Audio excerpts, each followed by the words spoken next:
जब अचानक से किसी टेररिस्ट के ऊपर पैसों की बारिश हो जाए, तो समझिए कि कुछ हवाएँ बदल गई हैं, कुछ बड़े की तैयारी चल रही है। कुछ ऐसा बड़ा जिससे दुनिया को बहुत अवेयर रहने की ज़रूरत है, बहुत ही ज़्यादा डरा हुआ होने की ज़रूरत है। पाकिस्तान को अचानक से बहुत सारे पैसों की बारिश हो रही है। हमारे साथ जुड़े हुए हैं दुष्यंत सर। नमस्कार, सत श्री अकाल, राम राम सर, हम्मागणी वणक्कम। Let's get started. Some very interesting news are coming from Pakistan. अचानक से पैसों की बारिश होनी शुरू हो गई है सर इनके ऊपर। जी सर।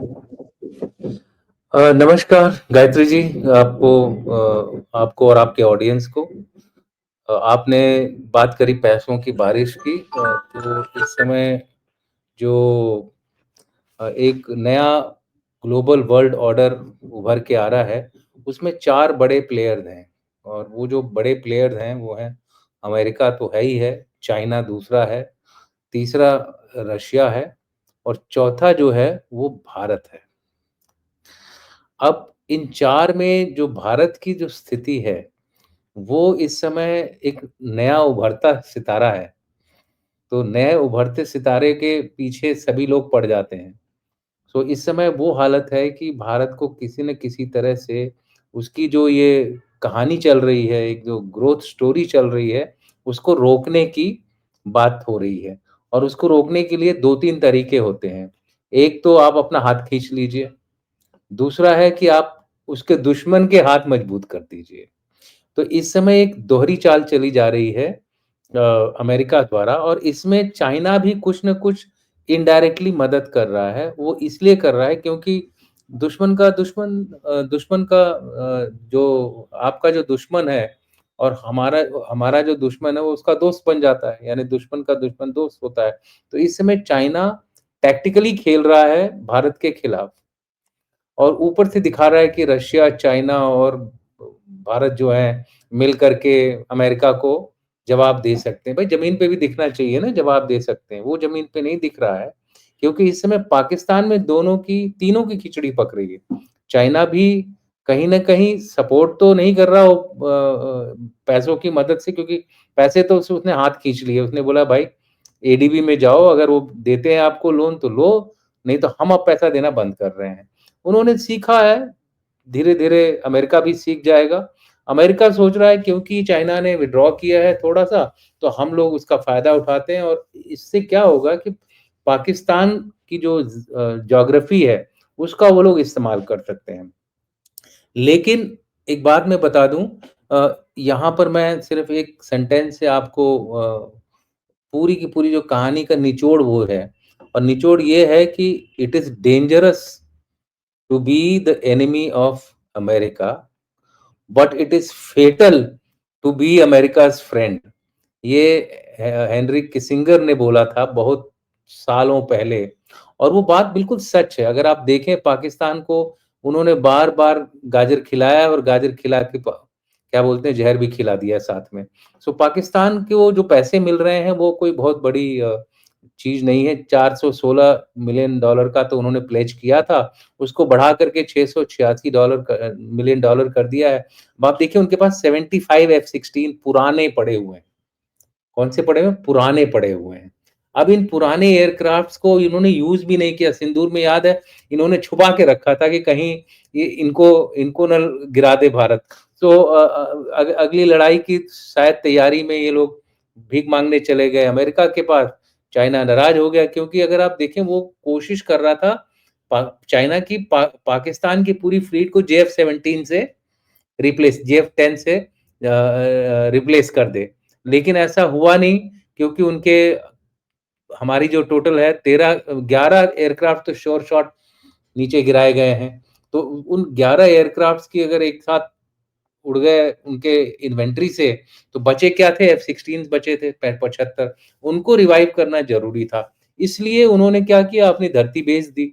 अब धरती बेची है, किसको बेची? अमेरिका को बेच दी। अमेरिका को धरती बेचने का मतलब है कि आपने जो है एक तरह से अपनी सोवरेनिटी खो दी है। इमरान खान ने जिस तरह से 11 बेसेस वहाँ से निकलवाए थे अमेरिका के, अब इन्होंने मुनीर साहब ने वो बेसेस के लाने की कवायद शुरू कर दी है कि दोबारा अमेरिका के बेसेस इधर आ जाएँगे। जहाँ तक भारत का सवाल है, इससे हमें घबराने की तो ज़रूरत है नहीं, बिल्कुल भी। कारण उसका ये है कि भारत के पास अब खुद इतना एक दम है कि हम जो है किसी भी चुनौती से जूझ सकते हैं। मैं ये नहीं बोल रहा हूँ कि हम बहुत अच्छी पोज़ीशन में हैं, अगर अमेरिका मिल गया, चाइना मिल गया, तो ऑब्वियसली हमारा फिर हालत उतनी अच्छी नहीं होगी, हमको बहुत मुश्किलों का सामना करना पड़ेगा। लेकिन ऐसा भी नहीं है कि भारत एक रन पुश ओवर देश है। ऐसा नहीं है कि भारत को आप अनदेखा कर सकते हैं, वो ज़माना गया, क्योंकि खाली मिलिट्री ताकत नहीं है। आज की डेट में आज ही स्टेटमेंट आई है, जो ट्रेड डील के जो बॉस हैं वो इंडिया में आए हुए हैं, ट्रेड डील की बातचीत कर रहे हैं। उन्होंने बोल दिया है कोई डेडलाइन नहीं है, डील को कंप्लीट करने के लिए। लेकिन ये भी बोला है कि भारत के अंदर अमेरिका के लिए मार्केट है। तो ये जो मार्केट है, वो किसको लुभा रहा है भाई? तो ठीक है, कॉपर और गोल्ड ले जाने दीजिए उनको। कॉपर और गोल्ड ले जाते चाइना का तो बुरा हाल हो गया, $26 बिलियन का लोन दे दिया, उसके बाद ना उनको पैसा मिला है, ना उनको कुछ वहाँ से रिटर्न मिल रहा है। खाली जो हाइडल पावर जो वहाँ पे था पीओके और गिलगिट बाल्टिस्तान की तरफ, उससे थोड़ा बहुत कुछ उनकी भरपाई हो रही है। नहीं तो इस समय जो है चाइना की हालत वो हो गई है कि बोलना नहीं चाहता हूँ, नंगा नहाएगा निचोड़ेगा क्या। सो अब वो अमेरिका की वही हाल होने वाली है। इन्होंने जाके उनको सब्ज़ बाग बेच दिया कि भाई रेयर अर्थ भी है, कॉपर भी है, गोल्ड भी है। चाइना ने निकाल लिया होगा जो होगा। अगर है भी, तो देखते हैं अमेरिका कितना निकालता है। वहाँ पे बलूच बैठे हुए हैं, वहाँ पे केकेपी टीटीपी वाले बैठे हैं केकेपी में। तो जो चाइना के लोगों को मारा-पीटा गया था इनके द्वारा, वही हाल इनका होगा, अमेरिका का होगा। तो कहने का मतलब है देखो अमेरिका एक बार अपना अगर लेसन नहीं सीखा है अफ़गानिस्तान में रह के, तो उसको समझना चाहिए कि भाई गलती से भी इस तरफ कोई भी पैर मत डालो जिससे कि उनको नुकसान हो। तो मुझे जहाँ तक लगता है अमेरिका ये बोलेगा भाई पैसे देगा उनको, बोलेगा तुम माइनिंग करो, उनके कुछ लोग होंगे वहाँ पे, उनसे वो जो क्या बोलते हैं शिपिंग-वुपिंग करा करके खुद मेरे ख्याल से पर्सनल वो इन्वेस्टमेंट वहाँ नहीं करेगा, बूट्स ऑन ग्राउंड नहीं ले आएगा पाकिस्तान के अंदर। और अगर बूट्स ऑन ग्राउंड नहीं आते हैं, तो खाली सपोर्ट क्या होगा कुछ वेपन से हो जाएगा, कुछ मिसाइल्स दे देगा, तो ठीक है। यूक्रेन भी दे रहा था कई दिनों से यूक्रेन को भी मिल रहा है, क्या हुआ? रशिया पीछे नहीं हटा, रशिया रशिया में वो ताकत थी, तो हमारे में भी वो ताकत है, इस चुनौती से लड़ने के लिए। जहाँ तक चाइना का सवाल है, उसके लिए भी भारत का मार्केट बहुत बड़ी चीज़ है भाई। अगर भारत का मार्केट खो क्योंकि उनके पास डोमेस्टिक मार्केट तो है ही नहीं। पॉपुलेशन उनकी धीरे-धीरे कम हो रही है, हालाँकि टाइम लगेगा उस पॉपुलेशन को कम होने में, लेकिन उनकी इंटरनल डिमांड नहीं है, वो लोग सेविंग में चले गए हैं। वहाँ के लोग सेविंग कर रहे हैं, रियल एस्टेट डूबा हुआ है। तो ओवरऑल उनकी मिलिट्री ताकत अच्छी है हमसे, लेकिन उनको भी इकोनॉमिकली सर्वाइव करना, उनकी ग्रोथ रेट 5% पे चल रही है। तो अगर उनको अपनी ग्रोथ रेट बढ़ानी है, तो मार्केट सबसे बड़ा दुनिया में इस समय कौन-सा है? भारत। तो ना ये चाइना हमसे ज़्यादा पंगा लेने की कोशिश करेगा, ना अमेरिका। ये प्रॉक्सी चलाएगा प्रॉक्सी से पाकिस्तान से। तो पाकिस्तान से तो प्रॉक्सी हम कई दिनों से कर रहे हैं और 2-3 थप्पड़ लगाएँगे अपने आप ज़मीन पे आ जाएँगे वो। सो मेरा ये मानना है कि आपको ये जो 686 मिलियन डॉलर और एक $1.25 बिलियन का जो एक्सिम बैंक ने उनको लोन दिया है, उससे कोई ख़ास ज़्यादा फ़र्क नहीं पड़ने वाला है। आपने दिखा दिया रेकोडिक प्रोजेक्ट बूस्टिंग जॉब्स और इकोनॉमिक टाइज़ इन्होंने $26 बिलियन दिए, कितने जॉब्स बूस्ट हुए और कितने टाइज़ इम्प्रूव हुई हैं चाइना से आप देख लीजिए इससे क्या होगा। 26 बिलियन डगार गए हैं ये 1.25 बिलियन तो बरमूडा ट्रायंगल है ये। वन प बर उस बरमूडा ट्रायंगल पाकिस्तान को एक बरमूडा ट्रायंगल बोल सकते हैं हम। उसमें जो जाता है ना, तो ऐसे जाता है कि पाताल लोक में पहुँच जाता है। तो 1.25 बिलियन कब खा के डकार करके ये लोग मुँह पोंछ करके दोबारा माँगने चले जाएँगे, आपको चिंता चिंता करने की ज़रूरत नहीं है। मेरे ख़्याल से ये कोई बड़ी डेवलपमेंट नहीं है, भारत इससे पूरी तरह से वाकिफ़ है। इसका अंदाज़ा आप इसी बात से लगा सकते हैं, उनकी एक नेशनल सिक्योरिटी स्ट्रैटेजी 2025 अभी-अभी रिलीज़ हुई है।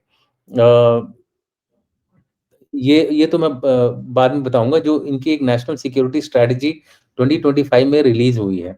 उसमें चाइना का जो नाम आता है करीबन 7 या 8 बार आता है। ठीक है? भारत का नाम 4 बार आता है, पाकिस्तान का कहीं नामो-निशान ही नहीं है। पाकिस्तान क करके कोई वर्ड भी नहीं है। तो वो देश जो पाकिस्तान को अपनी सिक्योरिटी स्ट्रैटेजी में ही नहीं डाल रहा है, उसको क्या समझता होगा? आप अंदाज़ा ऐसे लगाइए ना, ट्रम्प के लिए पाकिस्तान एक चींटी है, भारत एक महत्वपूर्ण रिक्वायरमेंट है, चाहे वो इंडो पैसिफिक का बैलेंस हो या फिर ट्रेड हो। वो हमारे पीछे क्यों इतना पड़ा हुआ है? क्योंकि बहुत डेस्परेट है, यार भारत क्यों नहीं मेरी बात सुन रहा है? क्यों नहीं मेरे साथ ट्रेड कर रहा है? उसको उसको उसको हजम नहीं हो रहा कि कोई ऐसा देश है दुनिया में भारत जैसा जो कि अमेरिका को मना कर दे। लंच के सर लिए मना इनवाइट ना वेनेजुएला को के ऑयल टैंकर्स को दिन दहाड़े डकैती डाल के आज कैप्चर कर लिया है, वेनेजुएलन ऑयल टैंकर को। तो ये तो हुँ, गुंडागिरी हो तो गई। देखिए और हम वेनेजुएला वेनेजुएला को कर सकता है, छोटा देश है, लेकिन भारत को वो नहीं कर सकता ऐसा। भारत को उसको भारत की उतनी ज़रूरत है और इस समय मैं बता दूँ, सब अपने-अपने इंटरेस्ट से आगे बढ़ रहे हैं। भारत को जिसकी ज़रूरत है, हम उसके साथ रिलेशनशिप बना रहे हैं। इस समय हमको ज़रूरत है टेक्नोलॉजी, डिफेंस रिलेटेड चीज़ों के लिए हम वेस्ट की तरफ थोड़ा हमारा झुकाव ज़्यादा है और इकोनॉमी के लिए हम ब्रिक्स की तरफ ज़्यादा झुक रहे हैं। ये हमारी स्ट्रैटेजी है। अब हम किसी को भी ऐसा नहीं बोलते हैं कि भई क्या बोलते हैं ये हमारे लिए बिल्कुल ही इसके बिना हमारा काम नहीं चलेगा, सिवाय रशिया को छोड़ के। क्योंकि रशिया ने हमेशा हमारे को सर्दी, गर्मी, जाड़ा जो भी रहा हो हमारे साथ, हमारे देश के साथ, उन्होंने हमें सपोर्ट किया है। तो ये मैं मानता हूँ कि रशिया को छोड़ के हालाँकि रशिया के साथ भी हम लोग सारे अंडे एक टोकरी में नहीं डाल रहे हैं। हम लोग हम लोगों ने भी धीरे-धीरे रशिया से डाइवर्सिफ़ाई किया है। अभी कुछ खबर आ रही है कि हमारा SU-57 पे भी कुछ बातचीत आगे बढ़ रही है और हो सकता है कि हम लोग उसको फुल टीओटी के तौर पे आगे बढ़ें उस बातचीत पे, बट उसके ऊपर अभी टाइम लगेगा। दोनों देश के जो एयर फोर्सेज़ हैं, आपस में बातचीत करेंगे। हमारे एयर फोर्स को पूरी सैटिस्फाई होना पड़ेगा इससे पहले कि हम ले लें। जल्दबाज़ी में भारत कोई काम नहीं करता। वो बोलते हैं ना, भारत का सिंबल आपको पता है क्या है? हाथी। हाथी। तो हाथी जब चलता है ना तो मस्त होके चलता है। लेकिन जब ठहरा होता है ना तो उसकी टाँग भी कोई हिला नहीं सकता है। तो इस समय जो हाथी हाथी जो है ना चल रहा है अपनी स्पीड से और दाएँ-बाएँ जो भी आएगा वो मिट्टी में मिल जाएगा, वो वाली हिसाब-किताब है। लेकिन फूँक-फूँक के चल रहा है। जहाँ हमें फ़ायदा होगा हम वहाँ जाएँगे। तो मैं यही कहूँगा कि पाकिस्तान को भी पता है कि भारत से अब वो पंगा ओपनली नहीं ले सकता है। लेकिन हमारे लिए जो जो जो हमारे लिए जो चिंता की बात है कि जब भी कोई देश ये सोचता है कि अब हम इसके साथ खुले पंगे नहीं ले सकते हैं, तो फिर वो दूसरे तरह के काम करने शुरू कर देता है। जैसे दिल्ली ब्लास्ट हो गया, जैसे ये क्रैश की जो बात करते हैं, हमारे को बदनाम करने की कोशिश की गई थी। ये सारी चीज़ें जो है ना पाकिस्तान का प्रोपेगेंडा है, इससे अब हम लोगों को कोई फ़र्क नहीं पड़ता है। प्रोपेगेंडा करो ना, नहीं जब सर, ये थप्पड़ खाओगे फ्लोरिडा ज़मीन F-16 इनका खुद का कल कैलिफोर्निया में क्रैश हो गया था, फ्लोरिडा में। नहीं, नहीं वो ठीक है, उनका हमारा F-35 नाम आप बदनाम देखो करते हैं। उनका F-35 देखो कितने क्रैश हुए, जो सबसे सो कॉल्ड लेटेस्ट एयरक्राफ्ट है, जो स्टेल्थ फाइटर है, क्या बोलते हैं वो उसका कोई तोड़ नहीं है एज़ पर देम। उनके F-35 इतने क्रैश हुए हैं, हमारे तो 2 हुए यार, उसके भी एक फिगर्स हैं। हम we are the lowest in crashes of Tejas का और बाकी एयरक्राफ्ट का अगर आप कंपेयर करेंगे, Tejas is the lowest in terms of crashes, lowest सबसे लास्ट में आता है। 2 एयरक्राफ्ट। इन लोगों के तो हर तीसरे दिन क्या F-35 तो मेरे ख्याल से 3 या 4 क्रैश हो चुके हैं, जो उनका state of the art aircraft है। सो सबको सबको पता है कि कौन कितने पानी में है, सबको सिर्फ ये है कि भाई किस तरह से उसको उसके मोरल को डाउन किया जाए। तो भारत ने एक पॉलिसी इख्तियार की है कि इन्फॉर्मेशन वॉरफेयर से हमारा मोरल नहीं डाउन होगा, ठीक है ना? इन्फॉर्मेशन वॉरफेयर आप करते रहिए, हवा में बात करने से जीत नहीं होती है। अगर हम ज़मीन पे जाकर के आपकी ज़मीन को हथिया लें ना, उसको बोलते हैं जीत। या हम हवाई हवाई रास्ते से आपके क्या बोलते हैं मिलिट्री कैपेबिलिटी को डिस्ट्रॉय कर दें, चाहे वो रनवेज़ हों, चाहे वो एम्यूनिशन डंप्स हों, चाहे वो मिसाइल डंप्स हों, चाहे वो रडार साइट्स हों, वो होती है जीत। तो हम लोगों का आइडिया बहुत क्लियर है, हम प्रोफेशनल आर्मी है। हम तुम्हारी उस हर चीज़ को मारेंगे जिससे कि तुम को चोट पहुँचे और ऐसी चोट पहुँचे कि इन्फॉर्मेशन वॉरफेयर आपका वो मुँह में ही रह जाएगा। करते रहो इन्फॉर्मेशन वॉरफेयर। इज़राइल वाला जो स्ट्रैटेजी पता है ना आपको? वो बोलते हैं भाई अगर तुम हमको चैलेंज करोगे, तो हम बिलीव करेंगे कि तुम हमको एक्चुअली में मारने की कोशिश करो, हम तुमको ठोकेंगे। तो यही कहानी इस समय भारत भी अप्लाई कर रहा है। चाहे भारत और पाकिस्तान का मामला हो या भारत और चीन का मामला हो, सबके साथ हम अच्छे रिलेशंस बना के रखना चाहते हैं। लेकिन अब जो है ना लाठी जो है ना वो पूरी एकदम गरम करके, तेल लगा करके, लोबान लगा करके, उसकी तैयारी भी अच्छी तरह से हो रही है ताकि ज़रूरत पड़ने पर उस लाठी को अच्छी तरह से इस्तेमाल किया जा सके। हमारे तीनों चीफ्स ने इसके बनिस्बत स्टेटमेंट्स दिए हैं, खाली स्टेटमेंट नहीं दिए हैं, काम भी चल रहा है ज़मीन पे। और ये मैं आपको यकीन के साथ कह सकता हूँ कि काम ज़मीन पे बहुत तेज़ी से चल रहा है। गवर्नमेंट ने फंड्स पूरी तरह से हमको वादा कर रखा है कि जो आपको चाहिए, आप ले सकते हैं। आप समझ रहे हैं? सो कुछ एरियाज़ में अभी हमको टाइम लगेगा बिकॉज़ ये ओवरनाइट नहीं होती ये सारी चीज़ें। हमारी जनता को समझना चाहिए कि ये रातों-रात हम चाहें कि अब हमारे पास सैटेलाइट्स इतनी सारी आ जाएँ, नहीं होगा। अभी हमारे पास बाकी देशों के कंपैरिज़न में कम सैटेलाइट्स हैं, लेकिन तीसरे-चौथे नंबर पे हर जगह हैं। लेकिन गैप जो है तीसरे से और दूसरे के बीच में इतना बड़ा है कि हमको कुछ टाइम लगेगा, कुछ समय लगेगा और इस समय हमारा वही इरादा है कि भाई समय जो है जितना हो सके लो, ताकि अपनी ताकत को हम बढ़ा सकें। एक बार आपकी ताकत बढ़ जाएगी ना, अब जैसे इकोनॉमी में अब कोई आपको तंग नहीं कर रहा। सबको पता है यार भारत के बिना हमारी इकोनॉमी नहीं चलेगी। अब हमारा जो फ़ेज़ आ रहा है इकोनॉमी के साथ-साथ अपने डिफेंस प्रिपेयर्डनेस को तेज़ी से आगे बढ़ाना, रिफ़ॉर्म करना, ट्रांसफ़ॉर्म करना। हमने 10 ईयर का एक रोड मैप भी बनाया है और और राजनाथ सिंह ने जो तो बोला है कि ये साल पूरा ईयर ऑफ ट्रांसफ़ॉर्मेशन है। अभी 3-4 महीने और बाकी हैं। इसका ये मतलब नहीं है कि इसके बाद ट्रांसफ़ॉर्मेशन नहीं होगा, होगा। ये एक तरीका है अपने आप को जोश जोश भर के आगे कार्रवाई करने का, चाहे वो प्रोक्योरमेंट डायरेक्टरेट हो, चाहे वो लड़ाई करने वाले लोग हों, चाहे वो ऑपरेशंस के लोग हों, सभी लोग अब मैं ऑपरेशन में हूँ, मुझे पता है कि मेरे पास अभी इतना ही साज़ो-सामान है लड़ने के लिए। तो अगर मेरे में कुछ कमियाँ हैं, तो उन कमियों को मैं इनोवेशन करके, जुगाड़ जो बोलते हैं ना, भारत जुगाड़ में नंबर 1 है। जुगाड़ क क्या किया हमने सिंदूर में? L-70 जो है ऑलमोस्ट 1960 विंटेज की गन थी। उसमें हमने लगाया कंप्यूटर, थोड़ा-सा एआई का वो इस्तेमाल किया, एम्यूनिशन बदली किया और उसके बाद देखो वो बन गई लेटेस्ट ऑटोमैटिक क्या बोलते हैं एंटी ड्रोन इक्विपमेंट बन गया। तो ऐसा नहीं कि हम प हाथ पे हाथ धर के बैठे हुए हैं, लेकिन साथ ही में डीआरडीओ हो गया, चाहे वो डिफेंस इंडस्ट्री हो गई। देखिए सब में कमियाँ हैं, लेकिन अब कोशिश ये की जा रही है कि भाई तुम अपनी कमियों को दूर करो। ये जो चाल चल रहे थे ना कछुए वाली, वो बंद करिए और दौड़ के ना खरगोश की तरह आप आगे चलिए, घोड़े की तरह चलिए।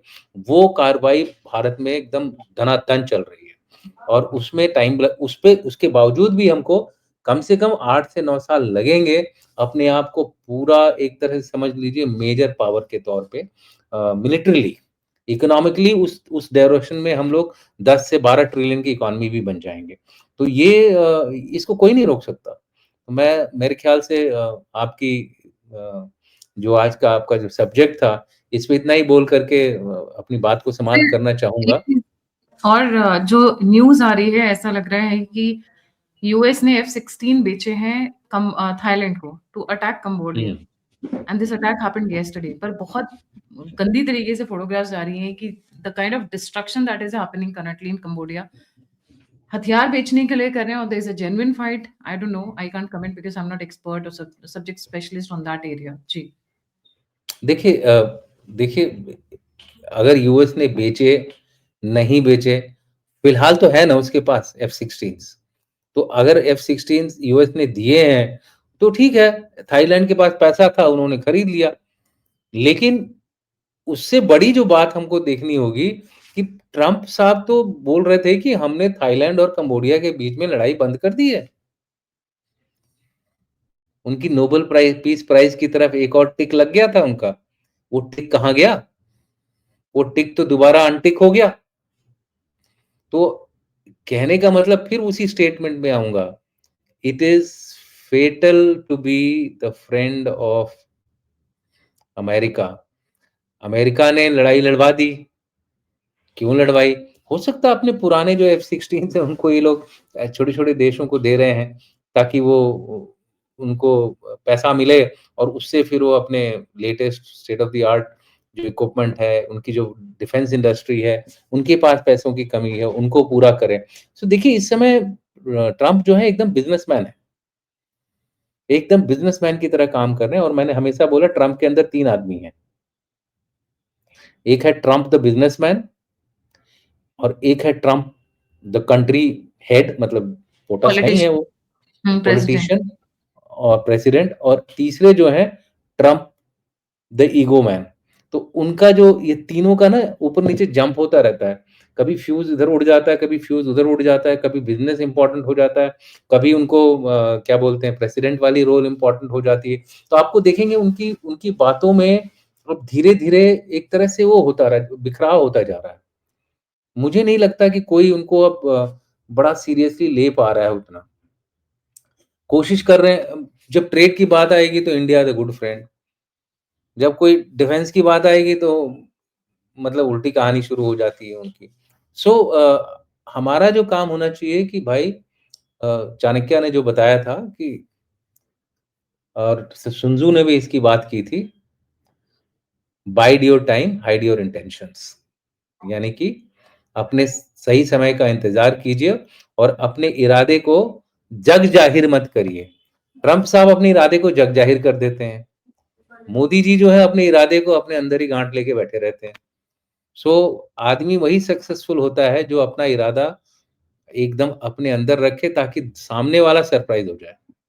जब वो इरादा बाहर निकल के आए, तो सरप्राइज़ होना चाहिए। हाँ? चेन्नई में लेक्चर दे रहे थे एक सभा को पब्लिक रैली में, पॉलिटिकल रैली में कि मैं पाकिस्तान के लोगों से अपील करूँगा कि वो अगर उन्हें लड़ाई करनी है तो गरीबी से लड़ाई करें। उनको अगर लड़ाई करनी है तो भुखमरी से लड़ाई करें। उनको लड़ाई करनी है तो क्या बोलते हैं उनके अंदर जो कमियाँ हैं एटसेट्रा, एटसेट्रा। और उसी रात को जब ये स्पीच दे रहे थे, उसी के 2-3 घंटे बाद बालाकोट हो गया था। तो ये होती है चालें। इसको कहते हैं मास्टर स्ट्रोक और वो मास्टर स्ट्रोक फिर आएगा। तो पब्लिक को हमारे ज़्यादा वो नहीं होना चाहिए, अनसेटल नहीं होना चाहिए। देखिए हमारी लीडरशिप इस समय सबसे बड़ा जो इम्पोर्टेंट चीज़ है, पॉलिटिकल क्लैरिटी बहुत क्लियर है नेशनल सिक्योरिटी के ऊपर। एकदम साफ-सुथरी पॉलिटिकल क्लैरिटी है। इसीलिए तीनों चीफ आप देख रहे हैं बड़े कॉन्फिडेंटली बातचीत कर रहे हैं, खुल के बात कर रहे हैं। कोई पहले ऐसा नहीं करते थे, क्योंकि उनको पता है कि जो हम माँग रहे हैं वो मिल रहा है। अब प्रॉब्लम ये हो रही है कि किस तरह से इनको इनको इन चीज़ों को अपने अंदर ले आया जाए। कुछ प्रोसीजर्स की प्रॉब्लम्स है, कुछ हमारे जो ब्यूरोक्रेटिक प्रोसीजर्स वगैरह हैं, उनके ऊपर कुछ काम चल रहा है। नए डीएपी रूल्स लिखे जा रहे हैं, जिसकी वजह से हम लोग जल्दी से जल्दी कोई चीज़ अपने अपने जो अपने अपने साज़ो-सामान को बढ़ा सकें। आत्मनिर्भरता के साथ-साथ बाहर से भी लेने में कोई रोक नहीं है। सिर्फ़ ये है कि उसकी जो क्या बोलते हैं ज़रूरत हमको गवर्नमेंट को बतानी पड़ेगी और गवर्नमेंट कभी मना नहीं कर रही है। ये आप मान के चलिए, गवर्नमेंट किसी भी चीज़ के लिए मना नहीं कर रही है। आप ये समझ सकती हैं कि अब इतनी छूट दी गई है कि भाई अगर आपको बाहर कहीं गए हैं, किसी डिफेंस एक्ज़िबिशन में गए हैं, कोई इक्विपमेंट आपको अच्छा लगा, आप तुरंत खरीद लीजिए और उसको उसको ट्रायल करिए। ट्रायल करने के बाद अगर आपको ठीक लगती है, फिर आप प्रोसीजर फ़ॉलो करिए और उसको उसको जो जितनी आपको चाहिए उसको लीजिए। इस तरह की कई सारी चीज़ें जो हैं चेंज की जा रही हैं। और भी चीज़ों को चेंज करने की ज़रूरत है, बहुत कमियाँ हैं हमारे अंदर। उन कमियों को धीरे-धीरे बदला जा रहा है, बट पता है हम लोग डेमोक्रेसी हैं, प्रजातंत्र हैं। हमारे अंदर हर तरह के लोग हैं, left wing, right wing, centre हाँ और पॉलिटिकल पार्टीज़ हैं, कई सारी हैं। सबको सबको समझाना पड़ता है, सबको साथ लेके जाना पड़ता है। प्रधानमंत्री के लिए कई सारे चैलेंजेज़ हैं और इसीलिए मैं कहता हूँ, सिंदूर और इंदूर दोनों एक साथ चलेगा। इंदूर इज़ इंडोर, सफाई इंडोर। इंडोर, मैं यस। क्लैरिफाई कर दूँ। जी, या बिल्कुल। तो थैंक सिंदूर और इंदूर एक साथ चलेगा। जी। Thank you so much sir for joining. जाने से पहले सभी व्यूअर्स से रिक्वेस्ट है, please don't forget to like, subscribe and share the alternate media. अगर आप मुझसे जुड़ना चाहते हैं तो सभी के सभी लिंक्स डिस्क्रिप्शन बॉक्स में।